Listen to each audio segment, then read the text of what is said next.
De surcroît, la route n'est pas une fatalité, c'est un lieu de vie, un lieu de commerce, un lieu de transit. Chaque vie sauvée, chaque accident évité est une famille qui ne pleure pas. Une entreprise qui ne perd pas, un État qui dépense moins. Les chiffres sont là pour nous alerter. 5200 accidents, 745 morts, 8500 blessés graves par an. Ce sont des drames humains, ce sont des freins à notre développement, mais ce sont aussi des mobilisations possibles. En conjuguant nos efforts en tant qu'acteurs, nous pouvons ensemble transformer nos routes en un vecteur d'efficacité et de sécurité, pas en un drame silencieux. Ensemble, soyons unis, soyons rigoureux, soyons audacieux. La sécurité routière est l'affaire de tous, mais elle commence par la décision de chacun parmi nous, que ce soit décideurs, responsables et conducteurs. Ensemble, faisons la route devienne un atout pour le Sénégal. Je vous remercie de votre aimable attention. Merci à toutes et à tous. Merci Mor. Alors, la sécurité routière est l'affaire de tous. Unissons-nous pour veiller à cela. Alors, nous allons continuer les allocutions et vous savez qui va suivre. C'est le président de l'AAPSE. Je vous prie d'accueillir M. Serigne Sey, s'il vous plaît. Le ministre des Transports, monsieur le secrétaire d'État chargé des Sénégalais de l'extérieur, cher directeur général de l'ANASER, honorables députés, chers partenaires de la SNAT, chers partenaires institutionnels et privés, chers invités, mesdames et messieurs, à vos titres et grades et rangs, bonjour et bienvenue. Permettez-moi aussi de saluer chaleureusement nos invités d'Italie, il sindaco di San Paolo d'Argon, signor Graziano Frazzini, l'assessore signora Adelina, il presidente Patrizio Ricci della CNA, cari amici e invitati italiani, benvenuto il nostro caro paese, il Sénégal. Créé depuis 2019, l'AAPSE est une organisation forte de plus de 400 membres. L'association est composée de 3 générations animées d'une même passion, celle du progrès et de la solidarité. Notre force réside dans cette diversité et dans ce dialogue entre l'expérience, la jeunesse et l'innovation. Mesdames et messieurs, 2025 marque une étape importante dans notre engagement citoyen.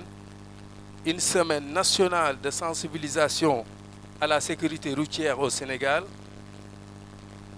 est née d'un constat des accidents de la route demeure une tragédie nationale évitable. Chaque année, des milliers de vies sont perdues et détruites sur nos routes. Un impact économique considérable. Face à cette réalité, nous avons décidé d'agir en tant que professionnels de la route, non seulement pour dénoncer, mais aussi pour prévenir, former, sensibiliser, une manière d'apporter notre contribution au développement de notre chère patrie. Pour cette année, l'AAPSE a alloué un budget de plus de 25 000 euros, pari à une valeur de 16 400 000 francs CFA, à cette initiative, compte tenu de l'importance des activités à réaliser au programme que nous avons. La formation de 200 chauffeurs en collaboration avec la SNAT et 3FPT, une caravane de sensibilisation sur l'axe Dakar-Kaolack, précisément au port autonome de Dakar jusqu'au sud de la grande cimenterie de la Sococim. Une distribution de kits de signalisation, gilets réfléchissants, triangles de signalisation, autocollants de sécurité délimitant les gabarits des poids lourds et autocars, lampes de secours, gyrophares en cas de panne sur les routes, cônes de sécurité et brochures pédagogiques transcrites en français et en wolof. Un atelier d'échange qui va réunir les parties prenantes du secteur. Enfin, un mémorandum a été rédigé, fruit d'un travail collectif basé sur l'expérience et l'expertise de nos membres et partenaires. Ce document propose des solutions concrètes aux défis du transport au Sénégal et sera présenté aux autorités compétentes. Nous voulons inscrire cette semaine dans un programme triennal afin qu'elle soit préconisée. Pour ce faire, nous demandons l'engagement et le soutien de toutes les parties prenantes. Je remercie, comme je l'ai dit tout à l'heure, le maire de San Paolo d'Argon, M. Frassini, ville où se trouve le siège de notre association qui a voulu nous accompagner au Sénégal avec Madame Adelina, conseillère communale de la ville, de la même ville. Cela explique l'importance qu'ils accordent à notre association. Enfin, une fois merci pour tous. Je tiens à souligner la présence et le rôle important de nos partenaires de la Confédération nationale des métiers de l'artisanat et des petites et moyennes entreprises, KNA. Je veux nommer le président Patricio Ricci, ici présent.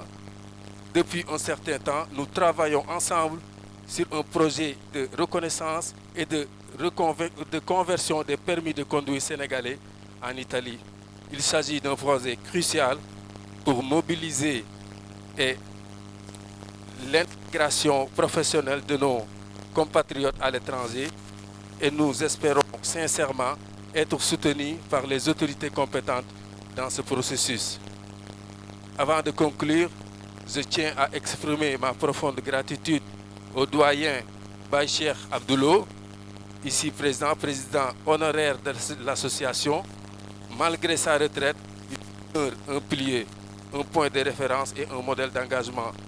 À travers lui, je remercie tous les seniors de cet actif.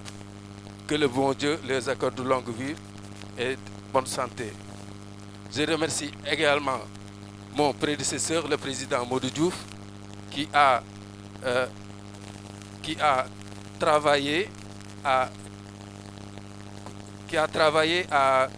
porter l'association, à vraiment être connu dans le monde et à travailler aussi pour que tous les routiers professionnels sénégalais d'Europe convergent dans une même direction pour s'engager à travailler pour porter notre expérience dans notre cher pays. À tous et à toutes, je dis merci. Merci pour votre présence, votre engagement, votre confiance. Ensemble, continuons sur la voie d'un Sénégal plus sûr, plus uni, plus responsable. Merci pour votre attention. Serigne Seye. Merci beaucoup, Monsieur le Président. Félicitations à vous pour cette très belle initiative. J'aimerais, avant de continuer, demander un standing ovation pour cette initiative de l'AAPSE et du SNERS. 3, 2, 1, standing ovation. Alors, qui dit sensibilisation, dit formation. Et qui dit formation, dit les écoles. Donc, là, je vais appeler la représentante de la directrice du Centre de formation aux métiers portuaires et à la logistique, CFMPL. Madame Doy, s'il vous plaît. Bonjour, messieurs et madame. Bonjour, ministre Assemblée.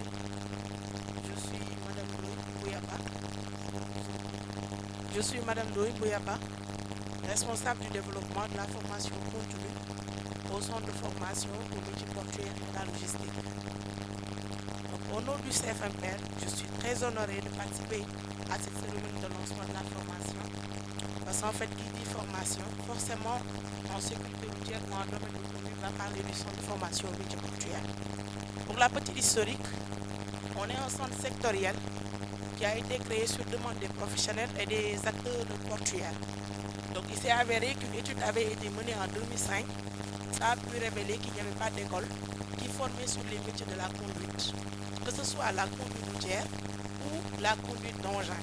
Parce que ce qui se faisait dans le temps, c'est une sorte d'héritage. C'est le papa qui fait la conduite, ensuite c'est l'enfant qui va succéder. Et il n'y avait pas de formation. Et sur le tas veut dire traîner des lacunes. Parce que la personne qui vous a enseigné n'a pas suivi de formation, il va vous transmettre ces lacunes. En plus, vous allez les lacunes et ce qui conduit à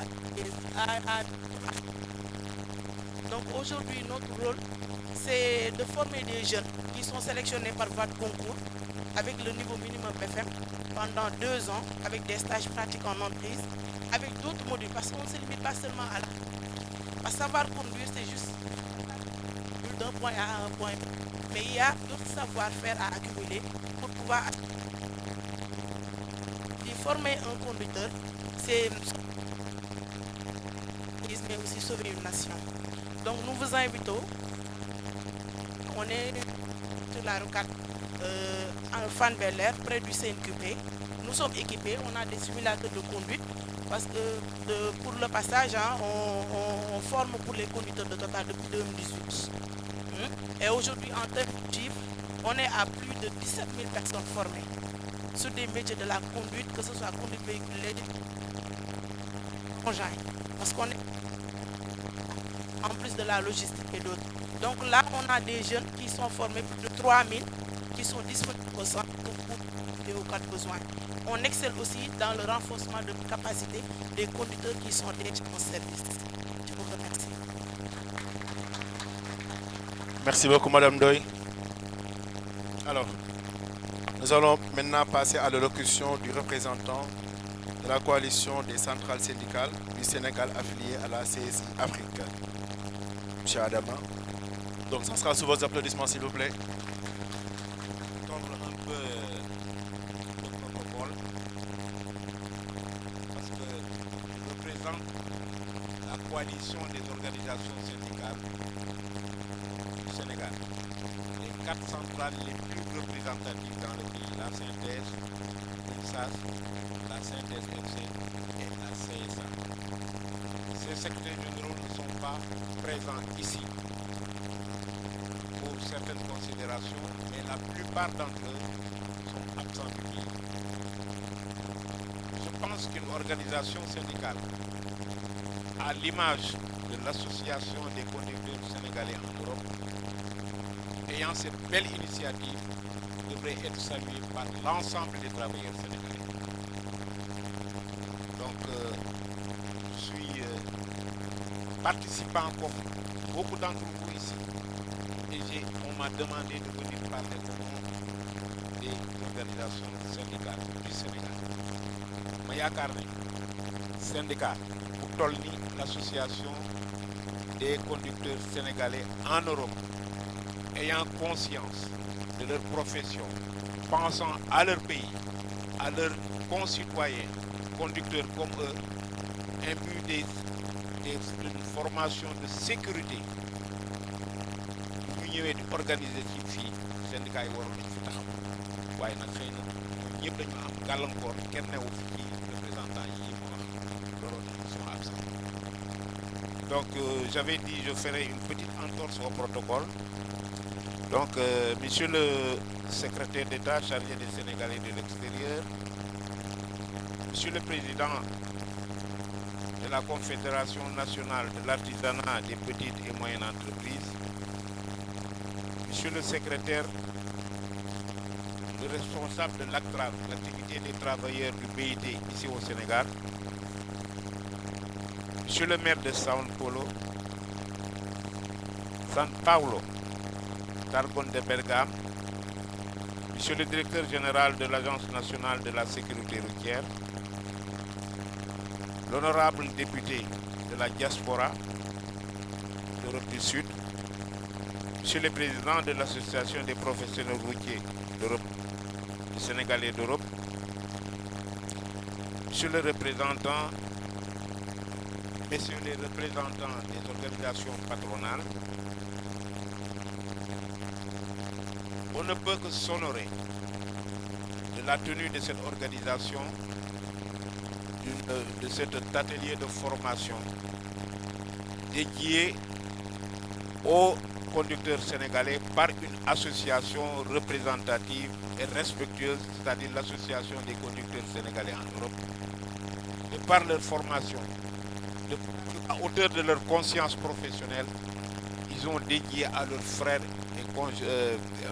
et camarades de travail cette formation pour une prise de conscience de la responsabilité d'un conducteur sur la route.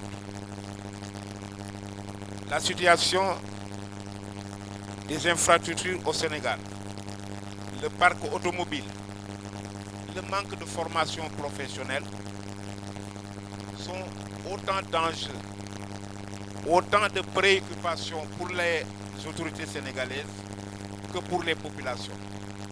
Le camarade Mor Diop l'a dit tout de suite, sur les accidents au Sénégal, sur l'impact économique et l'impact social de la vétusté du parc automobile au Sénégal, qui constitue des préoccupations, j'en suis sûr, pour les autorités sénégalaises. Mais elle constitue aussi une préoccupation pour les professionnels. Travailler dans un secteur où on est confronté à des situations techniques de par les outils qu'ils manipulent, de par la route sur laquelle ils circulent, de par les infrastructures ou l'inadéquation même de ces infrastructures, constitue une préoccupation majeure pour les organisations syndicales. C'est pourquoi je ne peux que féliciter le syndicat national des auxiliaires de transport qui a pensé qu'aujourd'hui, il est temps que le curriculum du transport, de la sécurité routière soit inscrit dans les formations, dans les cours de formation au niveau de l'éducation, pour que les Sénégalais puissent en tout cas cultiver la sécurité dès le jeune âge pour diminuer ou anéantir le spectre des accidents. Je dis qu'on ne peut pas dire qu'il n'y aura pas d'accident, mais les amoindrir pour notre économie, mais aussi pour notre population. Donc, c'est le lieu de féliciter l'Association des Sénégalais d'Europe pour leur prise de conscience, de féliciter les organisations syndicales comme celle de mon groupe, le syndicat des auxiliaires de transport, qui ont pensé qu'il est temps aujourd'hui que la formation soit institutionnalisée dans le secteur du transport, qui, de surcroît au Sénégal, est un secteur informel. Et qui dit informel, dit légèreté dans la formation, dit aussi initiative non contrôlée, non organisée. Donc je pense qu'à partir des travaux que vous aurez, des cours que vos concitoyens sénégalais auront à vous donner, une prise de conscience sera notée pour que la sécurité au Sénégal dans le secteur du transport ne soit plus un vain mot, mais une réalité. Aussi pour le travail, pour les Sénégalais, que pour les autorités sénégalaises qui ont la charge d'orienter nos politiques. Je pense que cela les orientera pour une politique de transport plus organisée, plus sécurisée, plus productive, mais aussi plus encadrée dans la formation et dans l'encadrement. Je voudrais donc vous souhaiter bonne participation à l'issue de cette formation. Je pense que nous aurons à pouvoir les démultiplier. L'association a fait ce qu'elle doit faire, mais le reste sera entre les mains des organisations syndicales comme celle de Mor Diop pour la démultiplication au bénéfice de la population sénégalaise. Vous avez entendu AAPSE, vous avez entendu le SNATS. C'est un partenariat dynamique. C'est des actions qui ont été posées, des jalons qui ont été faits jusque-là. Nous vous avons préparé une petite vidéo qui va vous donner un aperçu des actions qui ont déjà été posées avec la complicité de la régie. Si la vidéo est prête, let's go.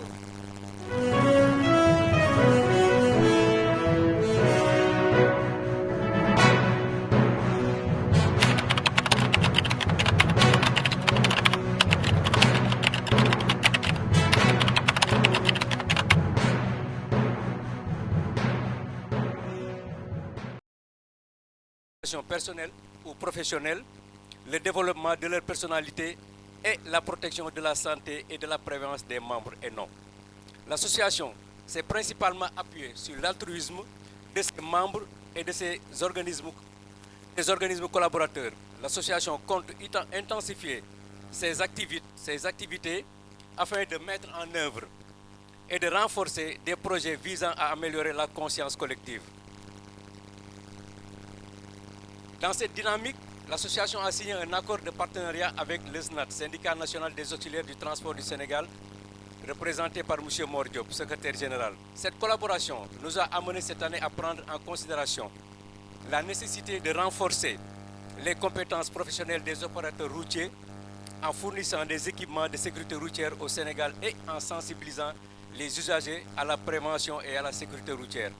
Les transports publics doivent améliorer la qualité de vie et surtout faciliter la mobilité en limitant les coûts de déplacement. L'accord de partenariat mettra en œuvre les ressources nécessaires pour des sessions de sensibilisation avec des réunions de mise en jour sur le code de la route, la sensibilisation dans les écoles, dans les daras, sur les comportements civiques à adopter pour une meilleure sécurité. Cet accord sera une participation active et responsable de tous les acteurs du transport avec la supervision des autorités sénégalaises. L'association fait de l'assistance et conseille dans les démarches administratives de ses membres, des documents, les contrats, les recours divers et judiciaires. Fait médiation dans les entreprises pour surmonter les obstacles, les conflits contractuels, sécuritaires et rémunératoires. Rapatriement des dépouilles des membres, soutien économique, administratif et moral aux familles. Soutien économique en temps de maladie prolongée, de licenciement ou de retrait du permis de conduire sans contourner le respect du code de déontologie professionnelle. Fait aussi la formation, la mise à jour et l'orientation professionnelle, expression de l'éthique et de la correction professionnelle, assistance juridique pour la protection en cas d'accident. La difficulté croissante à trouver de la main-d'œuvre professionnelle et les problèmes dans les secteurs aussi fondamentaux que le transport et la logistique, nous amène à soumettre aux institutions sénégalaises et italiennes une demande de signature d'accord de réciprocité pour la conversion des permis de conduire et une coopération décentralisée pour la lutte contre l'immigration clandestine. L'association s'engage à valoriser le potentiel de toutes les compétences acquises par les migrants de retour au Sénégal. L'association, en collaboration avec les institutions, assurera un accompagnement technique pour le développement d'idées entrepreneuriales au Sénégal. L'accord de partenariat avec les autorités mettra en place les moyens nécessaires pour organiser des sessions de sensibilisation avec des réunions d'information sur le code de la route, des actions de sensibilisation dans les écoles, des informations. Cette année aussi, nous avons présenté un mémorandum aux autorités sénégalaises sur le transport intitulé Dérive, enjeux, réflexions et solutions. Sur les comportements civiques à adopter pour une grande sécurité. Cet accord aussi prévoit une participation active et responsable de tous les acteurs du secteur des transports dans la société sous la supervision des autorités sénégalaises. Le Sénégal est devenu un grand producteur d'hydrocarbures et notre expérience dans le domaine de la logistique et des transports nous amène à vouloir créer des unités de transport, de stockage et des centres de visite technique modernes L'associazione en collaboration parteciperà in avec des prospettiva entreprises certifiées. a programmi e progetti di cooperazione decentrata finalizzata allo sviluppo dei paesi sottosviluppati di provenienza e alla promozione del rientro volontario dei cittadini extracomunitari nei loro paesi di origine. L'associazione ha 399. Questo numero è in costante crescita di La richiesta. sécurité routière au Sénégal représente un défi important, mais il existe des solutions potentielles pour améliorer la situation. Nous avons besoin d'organisations ayant une expérience avérée dans les organes administratifs et judiciaires compétents pour résoudre les conflits de travail entre employeurs et employés. Les conducteurs doivent avoir des contrats conformes à la loi, avec des cotisations, des assurances et une sécurité sociale payée et pas seulement rester des prestataires de services.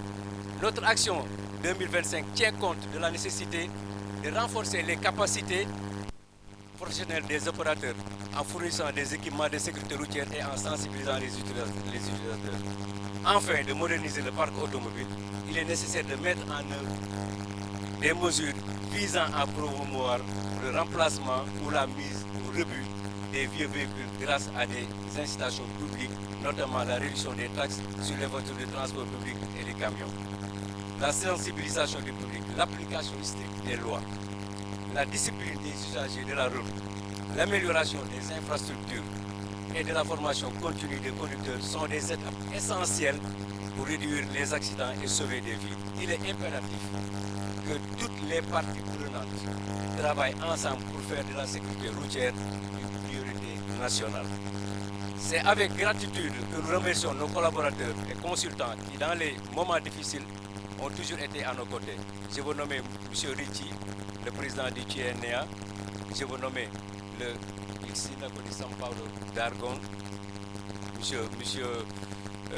Graciano Frassini, accompagné de sa dame, de sa mademoiselle, de sa femme en français pour être plus correct, je m'excuse, de Rino Manent, aussi de la conseillère Adèle Melfi.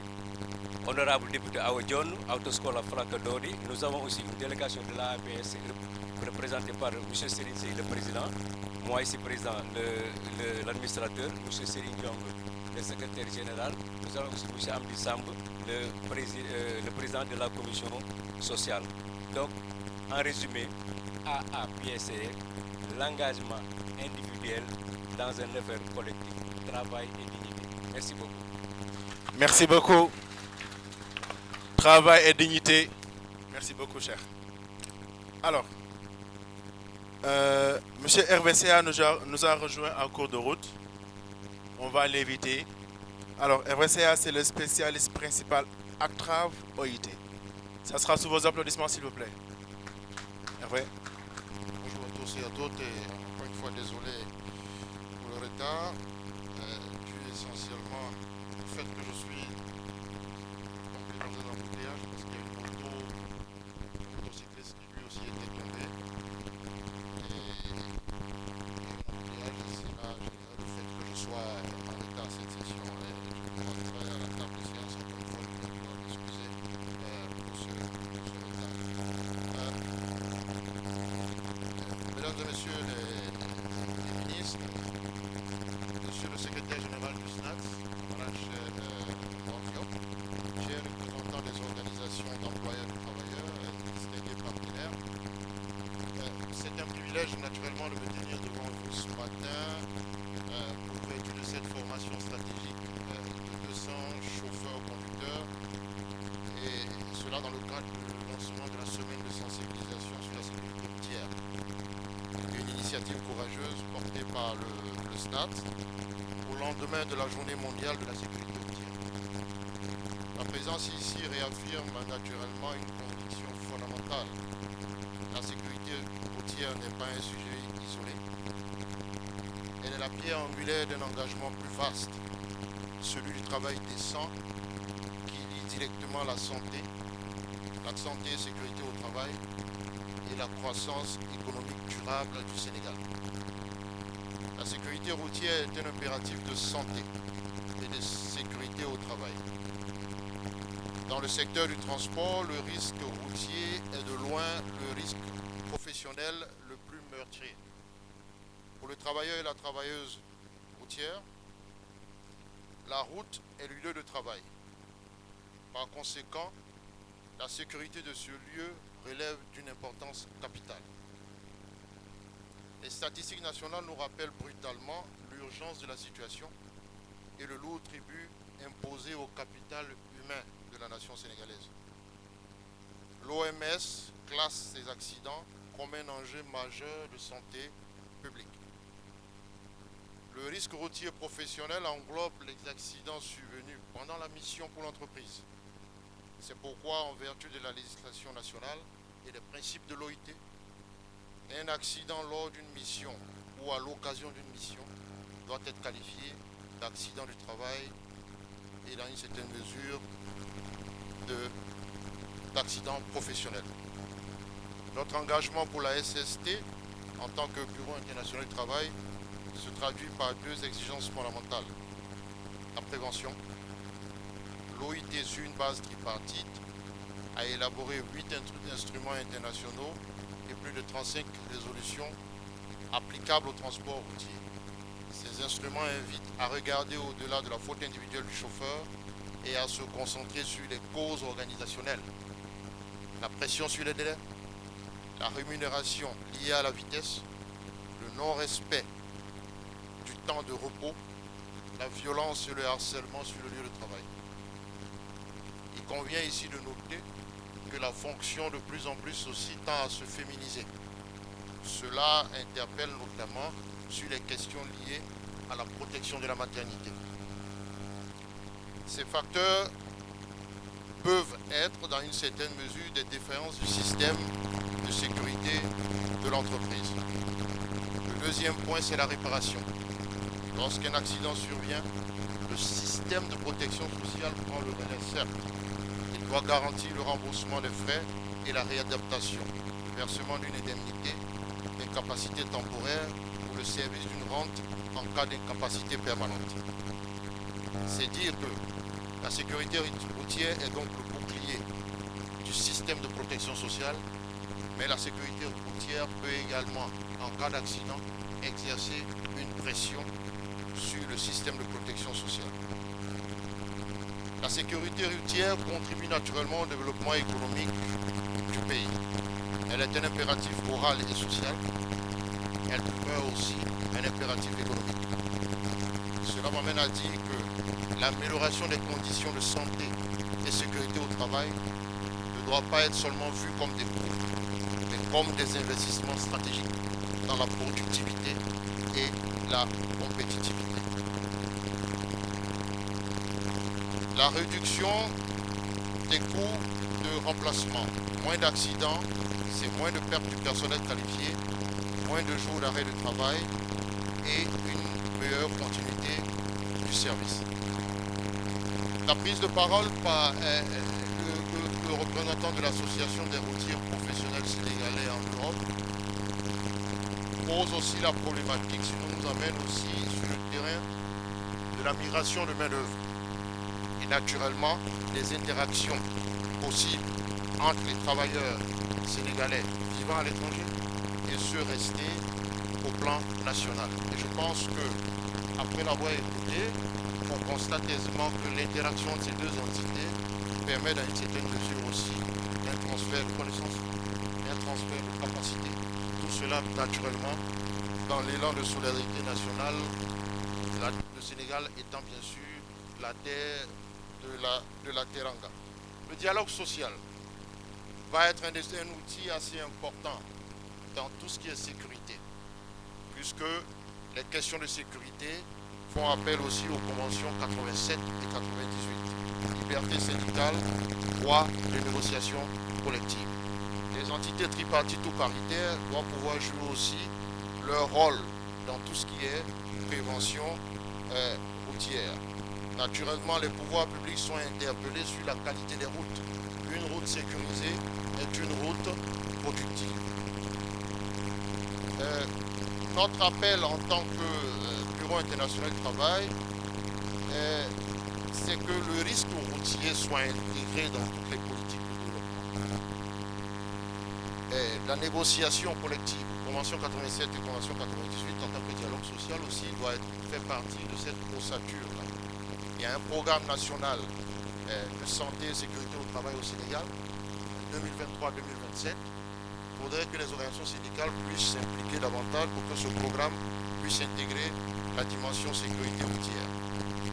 Et naturellement, adopter une culture de sécurité au sein de l'entreprise en mettant ensemble gouvernement, employeurs et travailleurs. Pour conclure, l'initiative de formation lancée par le SNATS aujourd'hui est bien plus de certification de formation. C'est un acte de développement économique et un engagement pour la justice sociale. Et je tenais encore une fois ici à remercier le camarade Bordiop pour cette initiative. Le travail décent exige que l'on protège la vie du travailleur sur la route, comme on protège sa santé dans l'usine ou sur le chantier. En œuvrant pour une route plus sûre, nous faisons un investissement direct dans la prospérité du Sénégal. Je vous remercie pour votre aimable attention. Merci beaucoup, M. Hervé. Merci. Alors, on a des autorités internationales qui se sont déplacées pour cette journée.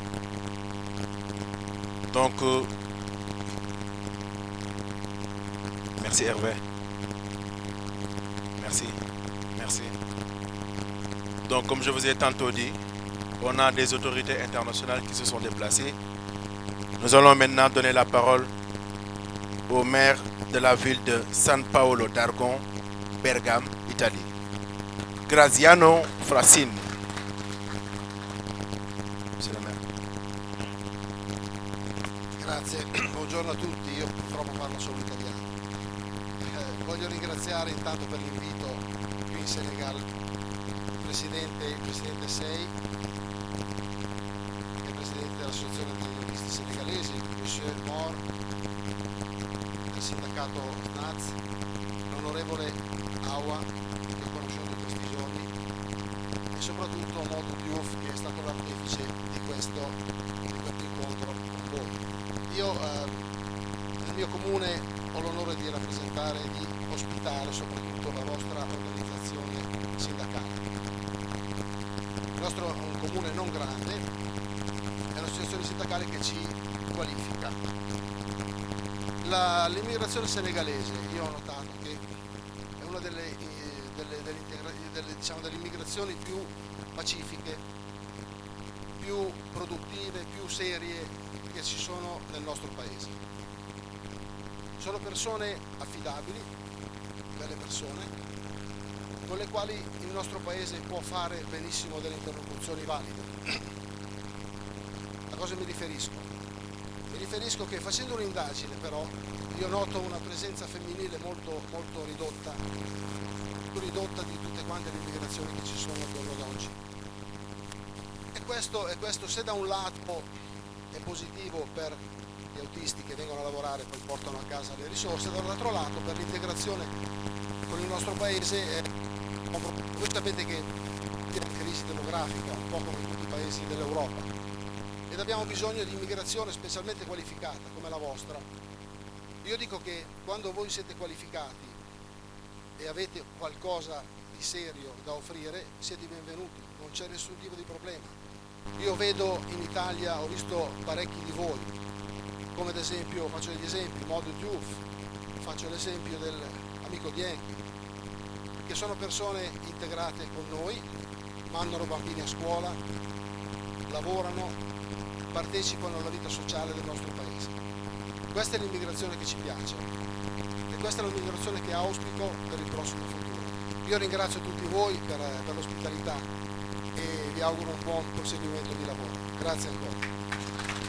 Grazie. Cheikh va nous faire la traduction du discours. Assalamu alaikum mbokk yi. Donc moom mooy Sindako mooy maire u dëkk bi nga xamante ne fa la association bi am siège. Donc li mu wax moom bi mu nuyoo ba pare remercier Mor Diop, remercier président Seybou APSE.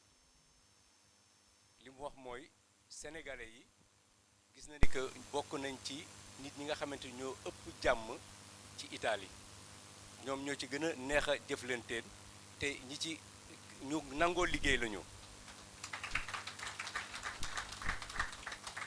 maanaam doon nañu aussi nit ñoo xam nit ñu mën a wóolu la li nga xamante ni moom la remarqué nag mooy maanaam góor ñi tukki ñoo ëpp ci jigéen ñi même bu fekkente ne que loolu dina arrangé liggéeykat yi ci benn wàll ndax ñuy am jotu mën a liggéey dina ci kër yi li nga xamante ni aussi wax na ko mooy intégration bi nga xamante ni am na te dafa war a am ndax loolu ñoom ñi nga xam dañoo yor maire yi loolu da leen di dimbali ndax mooy tax problème do ndax nit bu ñëwee ci dëkku jàmbur dafa war a dundee na waa dëkk ba di dundee loolu moom mooy dëgg ci loolu waxale ne que jël na ma exemple ak Modou Diouf ci maanaam intégration bi nga xamante ni que moom la ñu am leneen li nga xamante ni aussi ñoom it xam nga Italie dëkk tubaab yu bëree bëri daanaka ñoom bareetuñu ay doom amatuñu ay doom mu mel ni ñoom ñun immigré yi lañ doon yaakaar ay doom ndax ñun moom macha allah dañuy jaboot ba tey waaye mel na ni tendance bi soppeeku na fi mu nekk nii ndax ñun it bu ñu àggee ba benn yàgg bi am na loo xamante ni daanaka dañ koy réccu nopp ndax condition de vie yi moom moo la ko dul moo lay xoj ndax foofu kër yi yaatuwul comme ñun suñu kër yi yaatu fi ak yeneen problématique yi nga xamante ni yëpp ànd na ci njaboot yi ci gàttal daal loolu la wax ci suñ ko mënee tënk bu jóg et dopp si mi permettre te ngeen baal ma aussi ma tënkal leen tuuti aussi ci li ñu doon wax ñun ci français ba tey man gan nag ñun ñoo ko wax parce que dañu fii mooy dëkku teranga la ñu wax il paese della teranga che sarebbe il paese dell'ospitalità il Senegal. Allora faccio un riassunto un po' di ciò che hanno detto in francese. Allora abbiamo parlato sì dell'evento, di come è nato, della nostra associazione come è nato nel 2019 tramite un gruppo WhatsApp, quello lo sapete penso.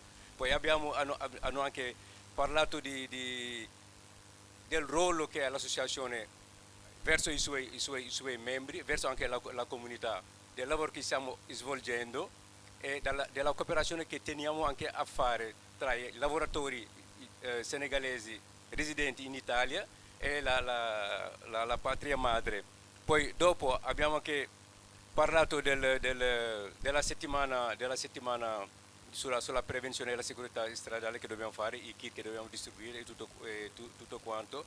Poi degli accordi che tentiamo e vogliamo progettare di fare con le autorità, che sarebbe una convenzione di convertibilità delle patenti, perché sappiamo adesso che c'è una legge flusso che ogni anno, lo sa lei più di me, e purtroppo i senegalesi non possono partecipare perché non c'è proprio una convenzione tra l'Italia e il Senegal. Allora di questo anche discuteremo. Poi dopo abbiamo anche specificato tutte le attività che l'associazione ha fatto, del contributo che abbiamo fatto per il rifacimento, l'ammodernamento di 3 scuole in Senegal. Abbiamo anche parlato anche dei soldi stanziati per dei centri orfanotrofi, che uno è a Tuba, uno a Tambacounda, uno a Kaolack. Poi i soldi che abbiamo anche stanziati per i diversamente abili, questa operazione che l'abbiamo fatto. Questa sarebbe la 4ª azione sociale che l'associazione fa. In riassunto è tutto ciò che abbiamo parlato anche del ruolo dell'associazione nei confronti degli associati, l'assistenza che facciamo, la mediazione aziendale per superare le barriere conflittuali, contrattuali, securitarie, remunerative, il sostegno economico che diamo, poi la progettazione anche che abbiamo per i migranti che vogliono ritornare, il reinserimento proprio dei senegalesi che intendono ritornare in patria. Cioè, in poche parole, questo che abbiamo fatto, una partecipazione attiva e responsabile per tutti gli attori del trasporto nella società, con la supervisione delle autorità senegalesi. In grosso modo è tutto ciò che abbiamo parlato per darvi un'idea dei discorsi fatti in francese. Grazie. Merci beaucoup, cher. Gars yi dooli leen tàcc waaye pour sama traducteur bi yéen tamit ah gars yi nee nañ moo mën a sañse moo mën a traduire waaye tàccu leen ma ko dooli leen tàcc yi doyelu ma. Alors nous saluons les présences de monsieur Goro Khouma, Achirou UDTS FO. Nous saluons aussi la présence de l'honorable député Diaspora Wuri Diallo. Nous saluons aussi la présence du DG de Germanie, Andrea Ferrari. Chiedo scusa, non so parlare francese, ma mi prenderò l'impegno, no, di imparare anche questa lingua. E effettivamente questo è il paese della solidarietà. E lo dimostrate tutti i giorni, visto che noi siamo qui ospiti vostri. E vi dobbiamo ringraziare, perché effettivamente poi dietro le parole ci stanno anche i fatti. E i fatti sono che 7 anni fa un gruppo di senegalesi ha deciso di costituirsi in un'associazione che rappresentava gli autisti a livello europeo e ha deciso di farlo nel territorio di Bergamo e ha deciso di farlo in Italia. Questo sindacato è diventato un punto di riferimento per quanto riguarda non solo il territorio, ma per quanto riguarda tutta la comunità europea.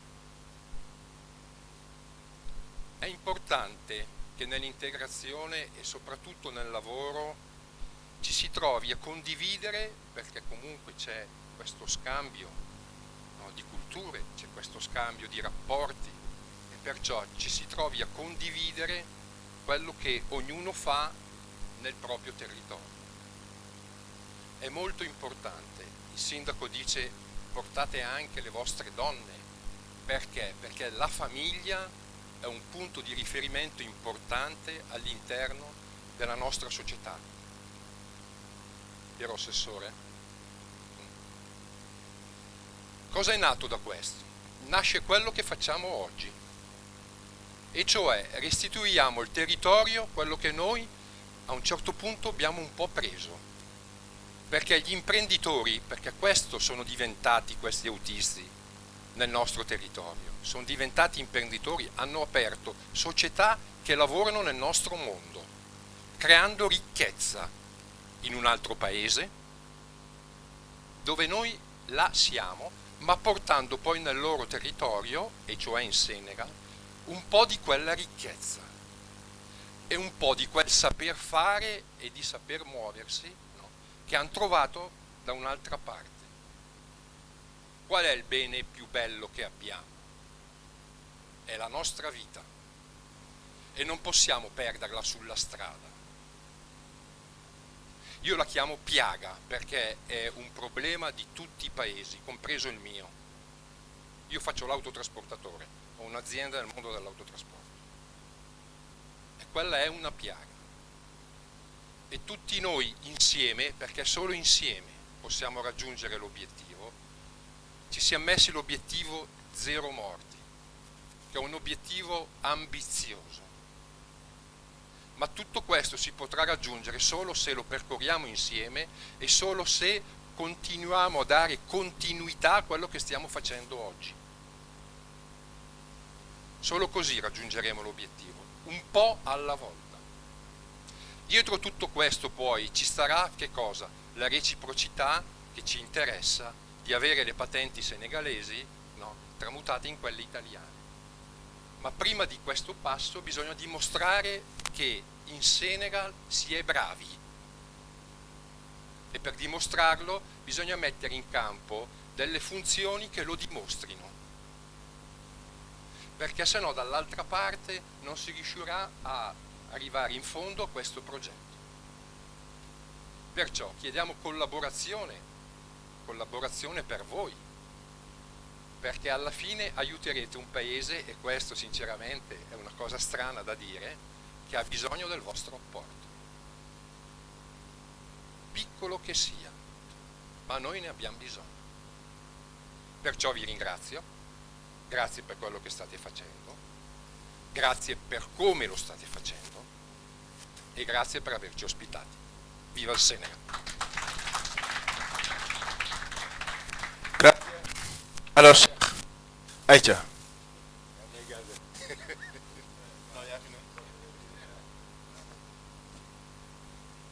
Come? Ah, ok. waaw mbokk yi léegi ki doon wax sànq Ricci la tudd moom dafa jiite benn confédération boo xamante ni nationale artisan la entreprise yu ndaw yi ak yu diggu doomu yi ci wàllu transport moom moo ko yore moom transporteur la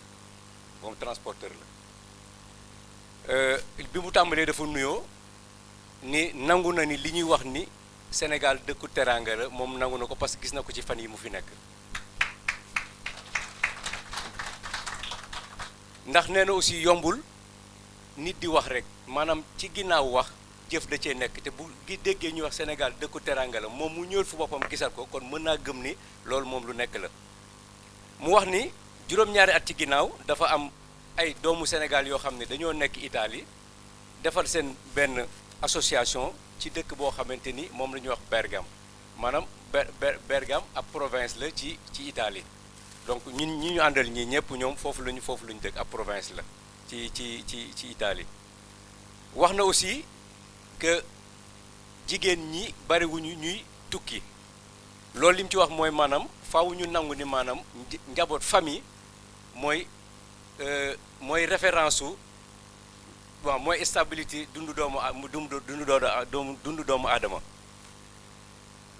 te it moom nee na moom ñoom lii ñuy def nii ñoom dañuy delloowaat li ñu jël ndax dafa am ay doomu Sénégal yoo xam ne dañoo bàyyi seen réew dem ñoom ci seen réew di fa daan seen doole di suqali économie réew boobu ñoom kon bu ñu jógaatee ñëw fii bëgg a jàppale réew moom maanaam ñoom dañuy delloo weccet dañuy delloo njukkal ci kaw loolu mu ni àdduna dafa doon lu am solo ci dundu doomu aadama te waruñu koo sàggane maanaam du loo xamante ni dañ ko war a bàyyi ginnaaw dafa doon loo xamante ni lu ñu war a bàyyi ginnaaw te ngir ñu mën a am li nga xamante ni moom la ñu bëgg faaw ñu ànd booloo bokk gis-gis pour mën a jëm ci kanam li nga xamante ni nag ñun moom lañ doon wax ci mbiru permis pour ñu di ko mën a traduire muy doon permis yu valable Italie maanaam day doon loo xamante ni nag du gaaw ay étape lay doon ndax dafa am loo xamante ni moo koy jiitu faaw Italie moom gis ni ñi may bëgg a nangu seen permis baax na wala baaxul am nañ ko ci anam yu ñu ko war a amee wala amuñu ko ci anam yu ñu ko war a amee ak aussi chauffeur yooyu ay professionnel nañu formé nañu leen donc pour ñu mën a wóolu pour mën a def loolu aussi association bi ñun loolu ñu ngi ciy liggéey parce que loolu engagement boobu la ñu jël ci que bu ñu demoon ba loolu di sotti ñun dañuy jël engagement chauffeur yu nekk fii même ñun bu ñu dee ñëw di leen defal formation di leen préparer ci liggéey yi nga xamante ne ak condition de travail ak contrat yeeg yeneen yi nga xamante ne ajuñ ci loolu même ba ci làkk bi loolu aussi ñun boole nañ ko ci programme bi nga xamante ni que loolu la ñuy def pour loolu maanaam ci gàttal daal loolu laa bind ci li nga xamante ni pour mën a traduire li nga xamante ni que moom la wax li mu wax aussi ci li nga xamante ni que maanaam dafa dëkku tubaab yi ci Italie surtout dafa dem ba fi mu ne ñoom dañoo soxla ay nit mooy li ma doon wax sànq ci njëlbeen wax ji ndax ñoom amatuñuy lu remplacer seeni liggéeykat parce que dañoo am problème mu liggéeykat parce que faw kon ñu soxla mais ci loolu yëpp nag day doon loo xamante ni lu ñu mën a fexe ba muy jaar ci yoon wu aw yoon wi mu doon loo xamante ni du doon yoonu ñàll wi jërë ngeen jëf baax na sa waay jërëjëf Cheikh baax na xawma ko kontaanul ci yow mais man kontaan naa ci yow waaye Cheikh waay tàccu leen ma Cheikh waay gars yi alors je vais profiter de cette occasion pour saluer monsieur Mbaye Sène Diakhaté, secrétaire général de l'inspection du travail et de la sécurité sociale. Permettez-moi aussi de saluer notre doyen, monsieur Amadou Dia, du groupe CMA-CGM Seva Logistique. Permettez-moi aussi de saluer le représentant du DG du port autonome de Dakar. Nous allons saluer aussi le représentant du DG de la NACER. Permettez-moi aussi de saluer le représentant du maire de Dakar. Alors, je m'en vais appeler une dame très brave, une dame magnifique. Elle s'appelle comment? Vous savez déjà? Vous savez déjà? Je vais appeler l'honorable député de la diaspora zone Europe Sud, Awa Dione. Sous vos applaudissements, s'il vous plaît. Ouais, gars, tàccu leen ko ba mu ñëw waaye jigéen ju mën góor la tàccu leen ko.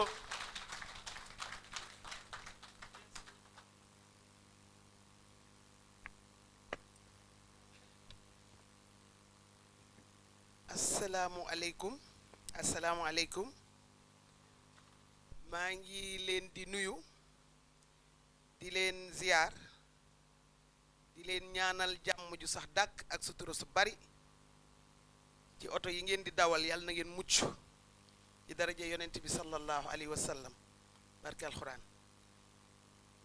di nuyu monsieur le ministre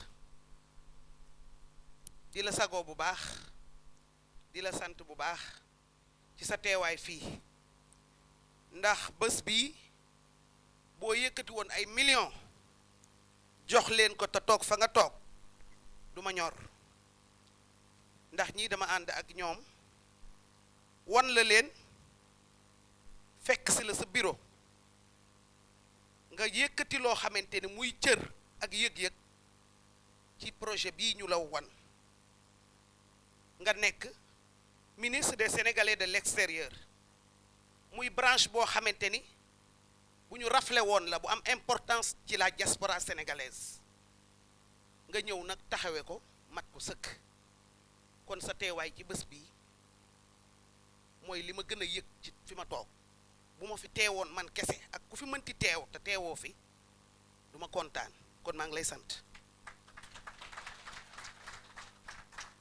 di sant l'honorable député Amadou Wuri Diallo maa ngi lay nuyu le PCA pupille de la nation Mame Bissine Ndiaye moo ngi fi di nuyu directeur u ANASER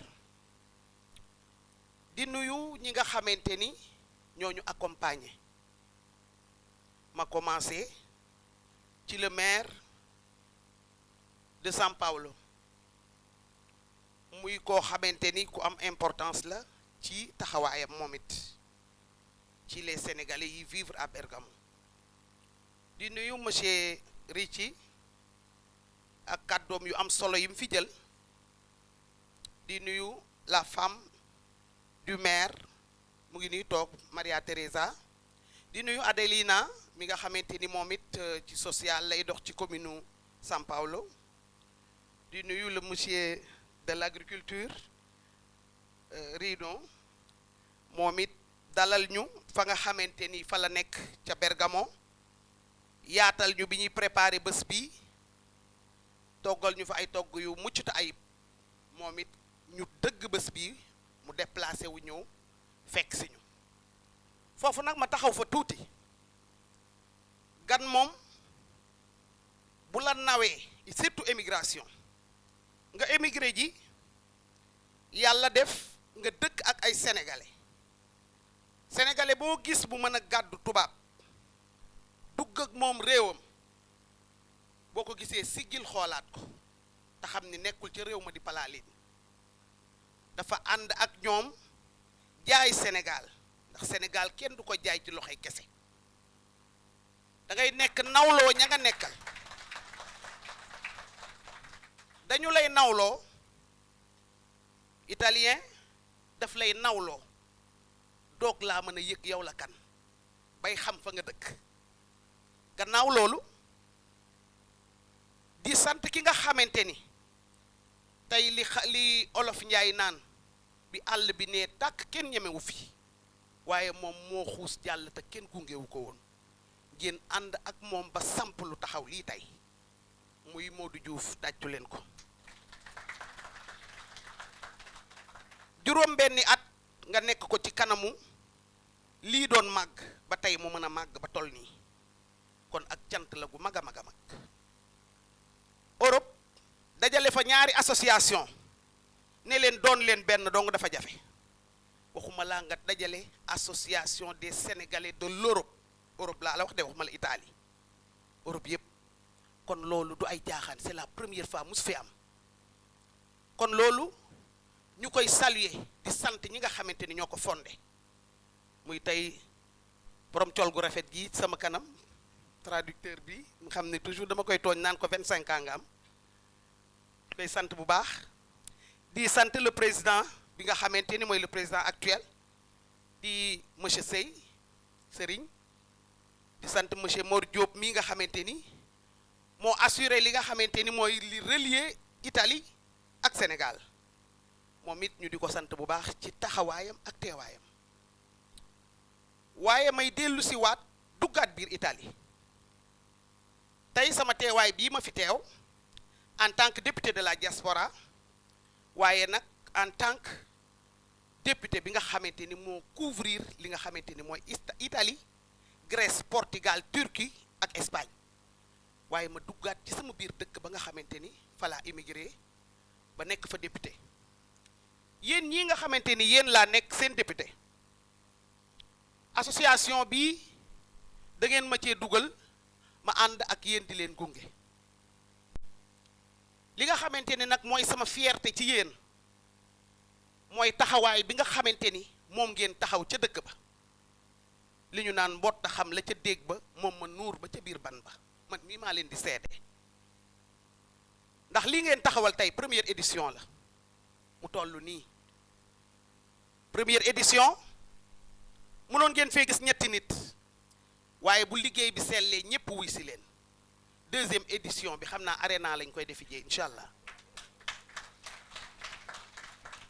waaw dëgg la mën nañ ko defi jee arena ndax peut-être la communication jàllul ni mu war a jàllee ñoo ngi naan nu muy mel nan lañ koy defee waaye sotti na ci kàttanu yàlla ak mbaaxam kon sama fierté ngeen dama fier ci yéen ndax bu ngeen mënee organiser wu ba am li ngeen am relier wu jëlaat seen xel yi def ko Sénégal association yomb na de nit ñi dañuy organiser association pour defaru ci ñoom yéen da ngeen a organiser association pour defaru ci defar ci Sénégal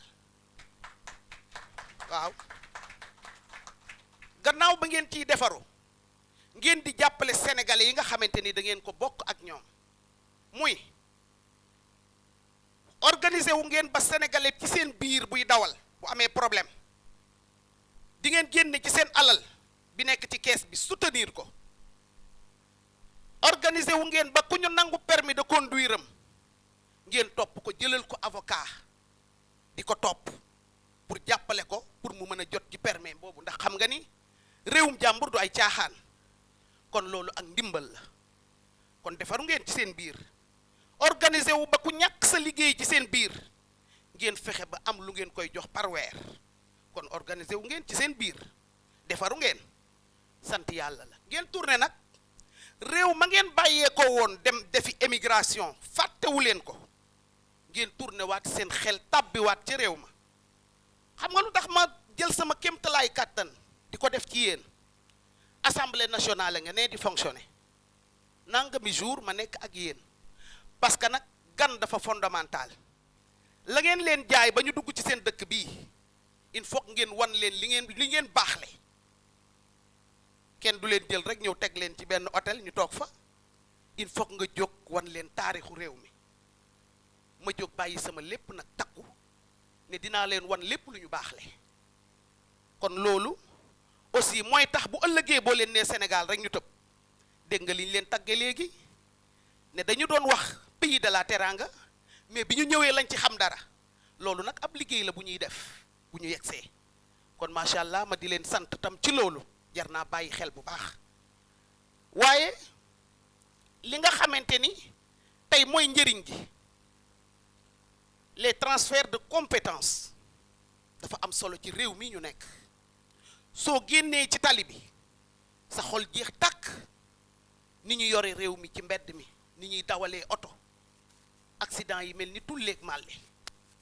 ngeen am initiative ne da ngeen di lëkkaloo ak seen nawle yi nekk fii léegi wax nañ ko Italie mu ngi soxla 500 000 émigrants mbay mi tubaar fa kàll la nekk fi 500 000 émigrants yooyu tey Sénégal mënoon na cee tibb lu bari waaye am na lu ko yàq ndax tey permis de conduire bi nga xamante ni moom ngeen am nga xam ne mbay mi lu mu bay war ngeen ko mën a jàllale transféré ko ba Italie waaye chauffeur bi nga xam ni moo nekk fii moom moo ciy perte ndax toujours chauffeur bi da koy dawal ba Maroc teg ko fa c'est honte ñu jàllale ko Italie loolu gàcce la waaye nag xam naa ni monsieur le ministre des Sénégalais de l'extérieur nga xam ni yéen rek a ko ñor bàyyi na ci xel te jël na ci note bu baax ndax wax nañ ko ko kon loolu ak defaru la ndax seen permis de conduire yooyu bés bu ñu ko mënee lijjanti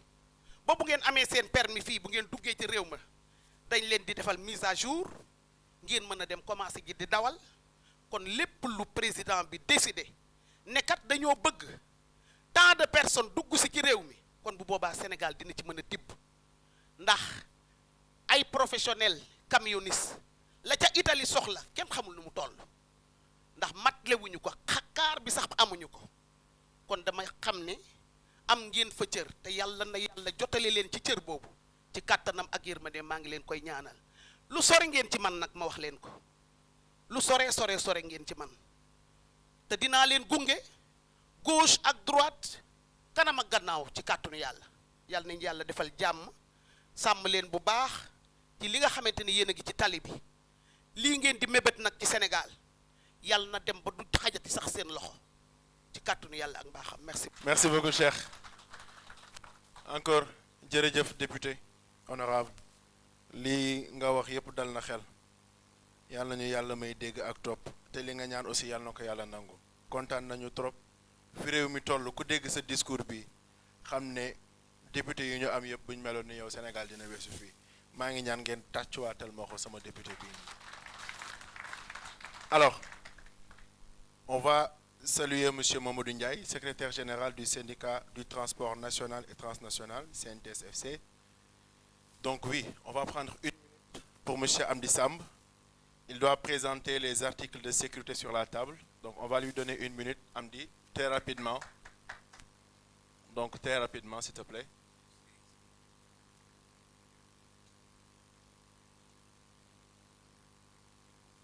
Assalamu alaikum. xam naa ni comme li mu ko waxee rek dañoo bëgg présenter article yi nga xam ni sur la vidéo a déjà été illustré sur les discours aussi on a parlé des articles donc kit yi nga xam ni prévoir nañ ko pour vraiment li nga xam ni moom la ñu xalaat ci sécurité routière ci sensibilisation ñu mu nekk lu factuel mooy ñu teg ci suñu bët dañoo préparer kit yu bëri yoo xam ni lii dina ci nekk muy cône de balisage ki gyrophare la boo xam ni bon fii mënul tàkk parce que si guddi rek lay tàkk quoi clé la àndal boo xam ni soo ko tourné woon sa camion panne yàlla tere nga teg ko à 100 mètres 150 mètres pour aviser dina def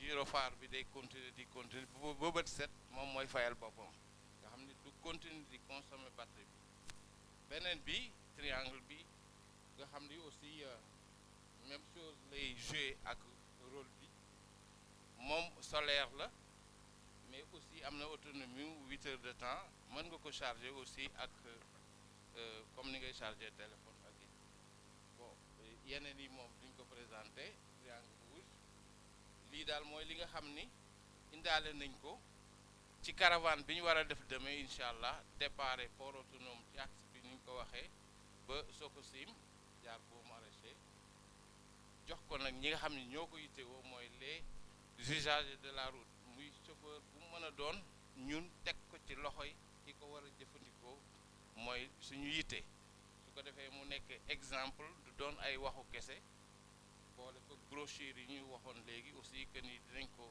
distribuer mu nekk en wolof et en français ci jàppale nit ki ci yenn maanaam aar maanaam li mu yor ci matériel aar ki muy dajal ci tali bi aar chargement am ainsi de suite loolu daal mooy li ñu bëggoon këf rek ci kàddu yi di jaajëfal ñëpp di ñaan yàlla caravane bi suba ñëpp nañ ñëw teew ko jàpp ci incha allah suba ak jàmm jërë ngeen jëf. Jërëjëf Samb, merci beaucoup. Alors, donc, je rappelle que cet événement a été présidé par M. Amadou Chérif Diouf. D'ailleurs, c'est lui qu'on va appeler. Ça sera sous vos applaudissements. Il est le secrétaire d'État chargé des Sénégalais de l'extérieur. Amadou Chérif Diouf, sous vos applaudissements, s'il vous plaît.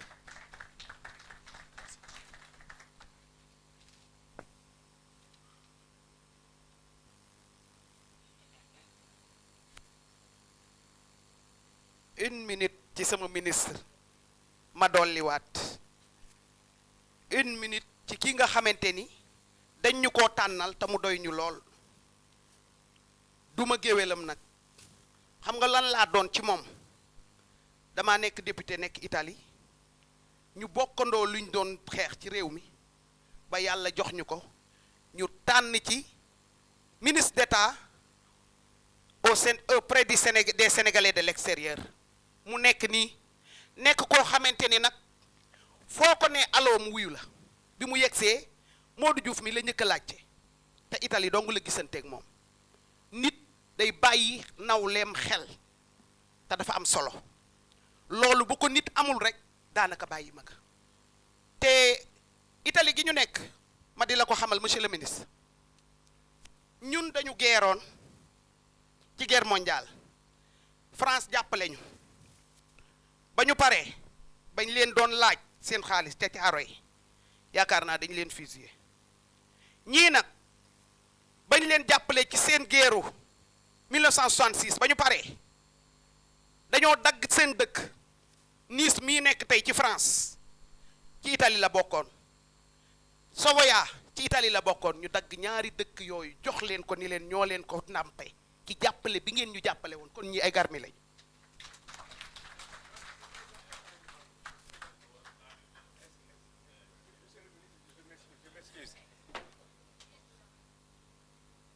alors bala may traduire li mu doon wax moom aussi dañ koy remercier honorable Awa Dione dañ koy remercier parce que toujours mi ngi ci suñu côté heure bu ñu ko soxlaa gis ko heure bu ñu ko gisee heure bu ñu ko soxlaa gis ko heure bu nekk nag moom aussi man waaw alors man nag dama fi am benn ganu sama bopp dama am na ganu bopp tey muy honorable Wuri Diallo moom c'est mon jeune frère c'est mon ami ñoo bokk benn dëkk bu ñu nekk à Treviso donc honorable ñu ngi lay remercier di la nuyu lu bare bari sa présence.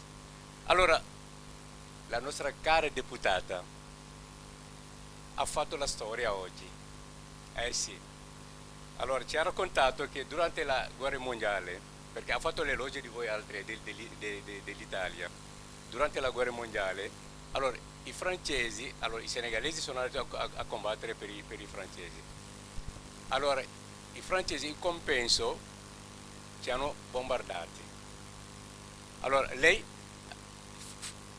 fuciliati, va bene, non vorrei proprio essere troppo atroce, va bene, solo quello, va bene, ok, allora come compenso, e lei non ha capito perché nei confronti dell'Italia, cioè vi ha dato in omaggio,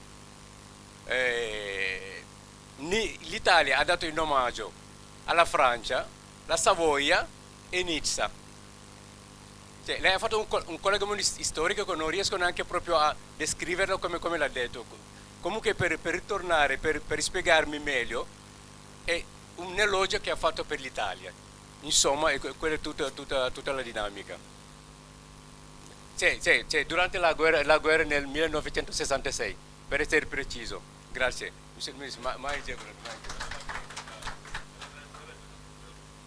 Allora, vedi che abbiamo un altro storico qua.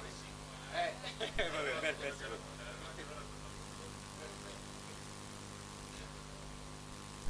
Asalaamaaleykum mbokk yi ñu ngi leen di nuyu yéen ñëpp ku ci nekk ci turam ak santam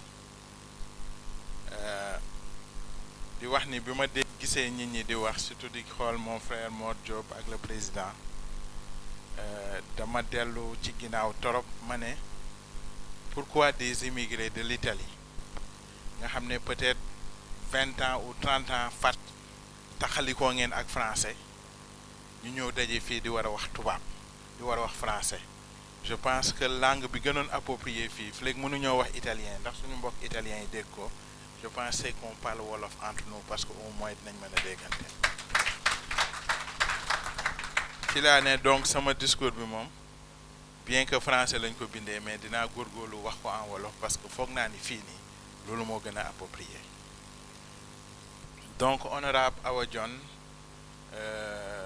maa ngi lay nuyu di la ziar di la delloo lépp li nga ma wax fii nii honorable depuis qu'elle est députée xaw ma ku jëlul son rôle au sérieux mais elle le prend bien au sérieux dama koy tooñ sax di ko wax elle est assidue et puis les rendez-vous vraiment ni ngay gunge sa waa circonscription gis nañ ko te ñu ngi la ciy gërëm di la ci sant di nuyu ñëpp ñi teew fii honorable Wuri Diallo madame la PCA Mbissine di wax surtout bienvenue à nos invités ñi jóge Italie mooy monsieur le maire ak notre frère le transporteur di surtout remercier ak gërëm l'association des transporteurs ñi nga xam ne ñoom ñoo ju fi dajale tey bi may xool vidéo bi maa ngi seetaan fépp fi ñu jaar ma ne mais vraiment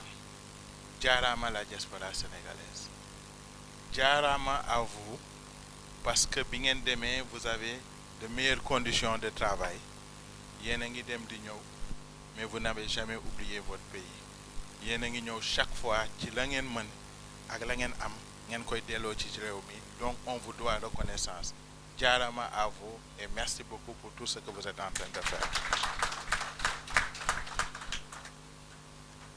di leen masawu coono parce que je sais que cette organisation bi vous ne l'avez pas fait sans difficulté je sais que vous avez eu des bâtons dans les roues métti woon na mais vous avez résisté et aujourd'hui nous sommes ici di leen encourager di leen wax ni c'est le Sénégal qui est difficile et que Sénégal kenn mënu ko changer lu dul ay doomi Sénégal particulièrement yéen ñi ngeen xam ne da ngeen nekk à l'extérieur gis comment les choses bougent là-bas boo leen ñu toppee dans nos up and down yi ñu nekkee fii ci biir réew mi da ngeen di décourager da ngeen di toog donc aujourd'hui bi ñu fi dajee dama ne gàcce ngaalama dinaa jël une petite minute pour vous encourager pour vous dire ça sera pas facile parce que ñun ñi sama genre gi nga xam ne dama dund ñaar fukki at ak ñaar ci àll bi balaa may ñëw fii tous les jours c'est des difficultés parce que ni ñu habitué wu doxalin ak li ñu fekk ci réew mi c'est pas la même chose mais il faut que ñuy xuus di ñefee gars yi parce que le Sénégal nous appartient duñ ko bàyyeel kenn duñ koy yàq lépp ku ci am lu baax loo war a mën a ci réew mi defeel tout pour nga ñëw def ko fi vraiment je vous remercie et vous encourage c'était difficile mais malgré tout vous êtes là donc vraiment merci beaucoup encore une fois pour seen liggéey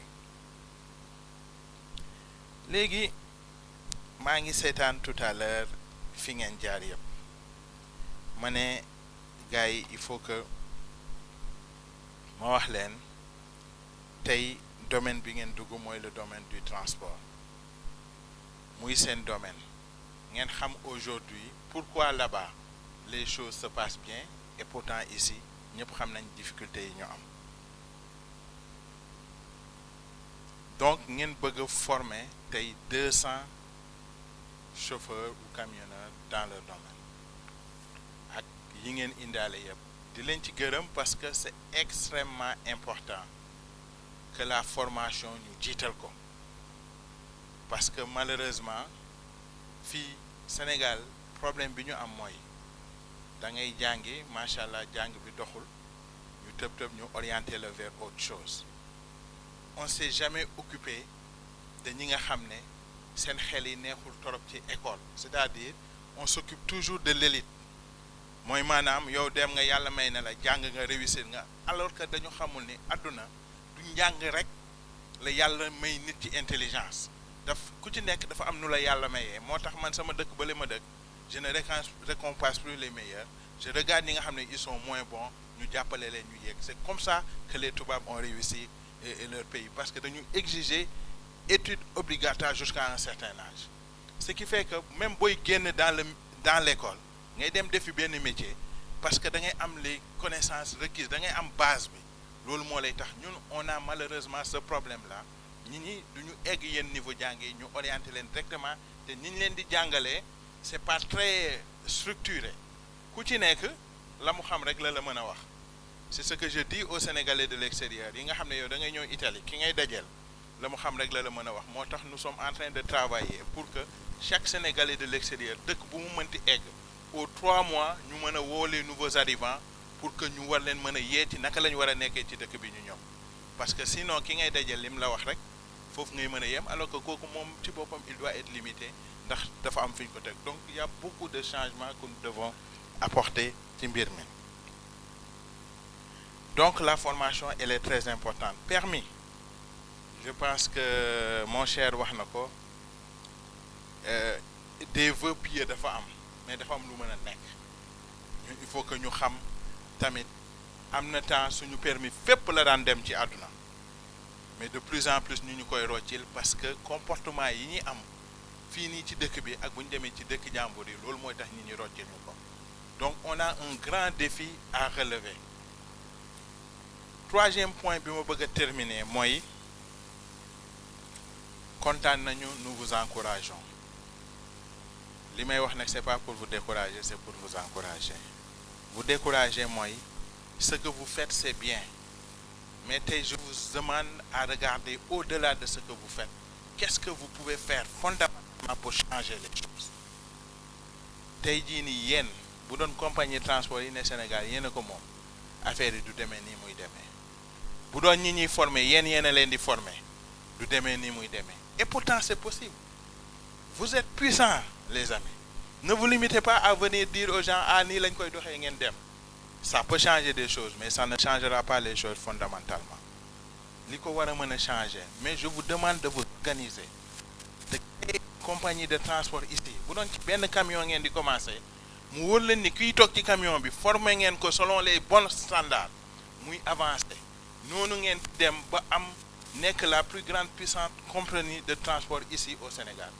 bu loolu weesoo di ngeen am doole boo xam ne boo leen banqué seen loxo dëkk bi du dox boo leen banqué seen loxo Italie dëkk bi du dox bu boobaa da ngeen di wax nit ñi permis yi lañ bëgg mu dox nit ñi daan leen ko signer donc c'est extrêmement important ñun nag suñu rôle on n'a pas de pouvoir mais suñu rôle c'est boo leen ñëwee ñu boole ki ñu leen war a booleel boo leen ñu woowee ñu ñëw toog parce que c'est ça notre rôle c'est important tey jii ci matinée bi gisuma lu gënoon am importance ñëw won leen vous témoignez notre soutien en tant que secrétaire d'État au Sénégal et de l'extérieur looloo tax ñu teew fi donc réfléchissez au-delà de ce que vous faites et nous sommes prêts à vous accompagner sama xel bu gàtt rek moo tax ma ne compagnie de transport mais mën na nekk leneen pays bi ma jóge muy c'est des coopératives qui font tout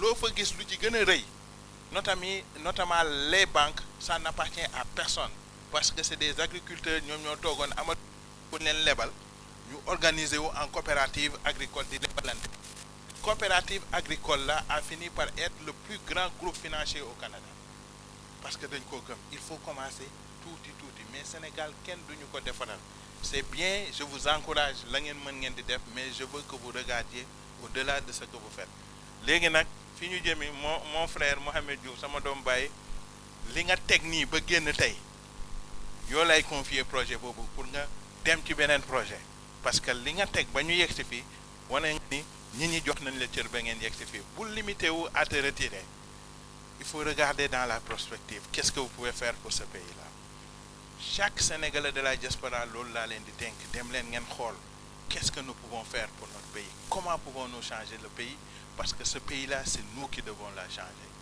donc di leen gërëm encore une fois yéen ñëpp di leen sant di souhaiter encore bienvenue à nos frères italiens yi nga xam ne nit ñi gis nañ taxawu bi ñu leen taxaw foofu waaye bu ñu leen taxawoo jox leen cër c'est parce que da ngeen wane fulla ak fayda bi nga xam ne moom lañ xamee Sénégal di leen gërëm encore une fois di leen sotti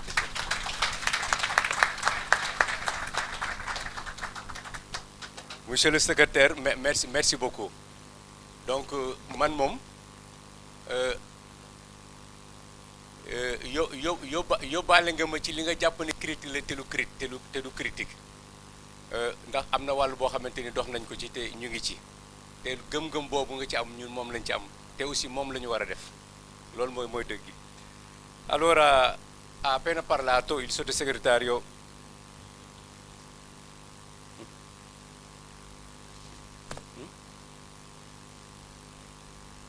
ok. waaw léegi nag cérémonie ma dem dama koy fàttee wax ndax man bu ma yegsee rek damay dugg ci sujet bi, mais je déclare ouvert la session de formation à partir de pour les transporteurs. Merci beaucoup.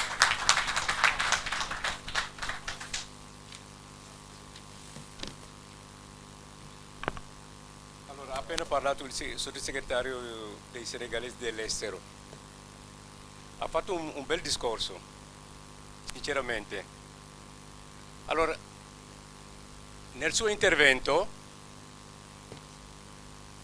ha chiesto, ma perché dei senegalesi che hanno ospiti italiani fanno i discorsi in francese?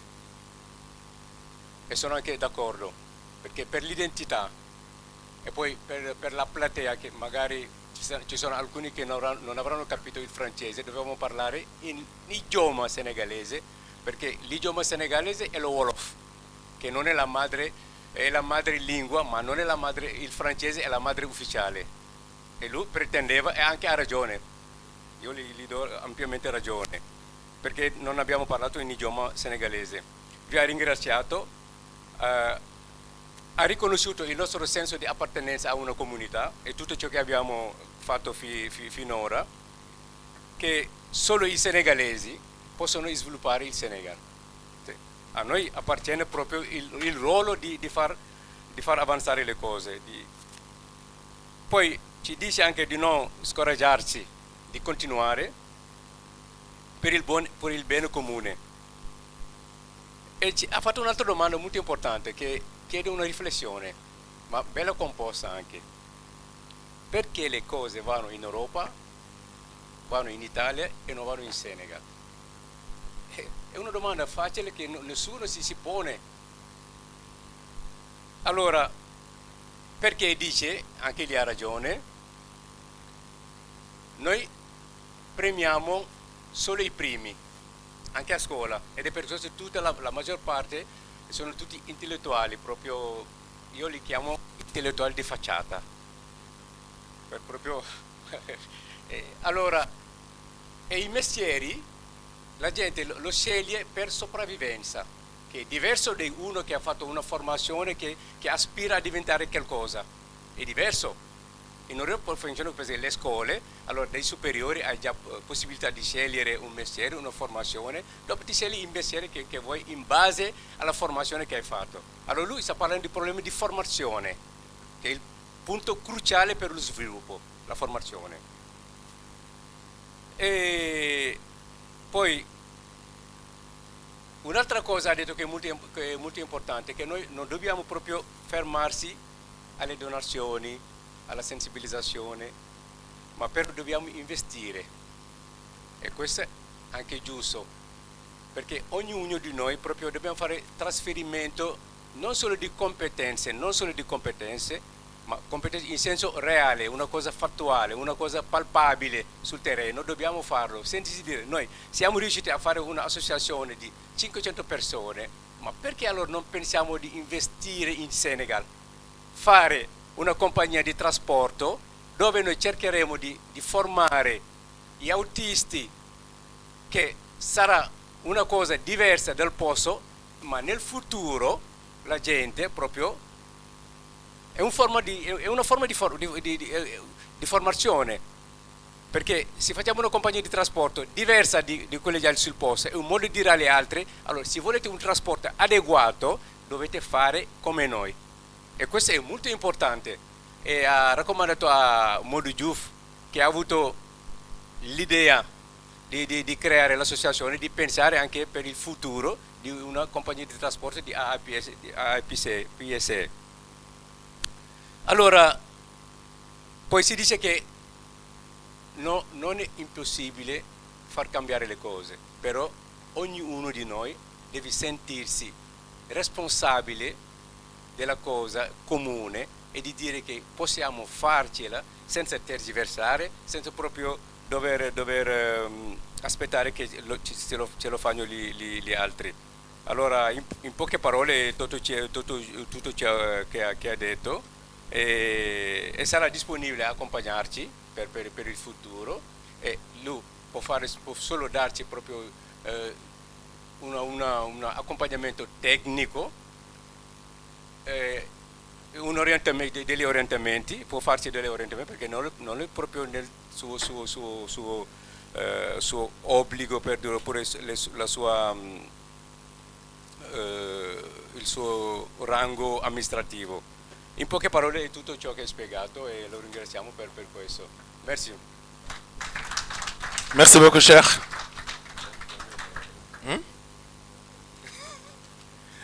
Cher. Donc là, nous sommes à la fin de la cérémonie. Donc cette cérémonie marque le début d'une transformation profonde de notre approche de la sécurité routière. Au nom de l'ensemble des organisateurs, je vous remercie pour votre présence, votre implication et votre engagement.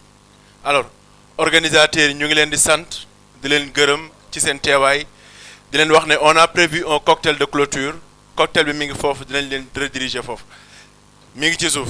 Donc merci beaucoup et bon début de semaine. Yalla la formation bi tambalé ci bismillahir rahmanir rahim jeexal alhamdoulillah rabbil alamin. Merci beaucoup les gars. Alors oui, on salue la présence de Cheikh Omar Talla. Donc il a passé cette matinée avec nous. La SECA aussi, on vous remercie pour votre présence. Merci beaucoup et bonne journée.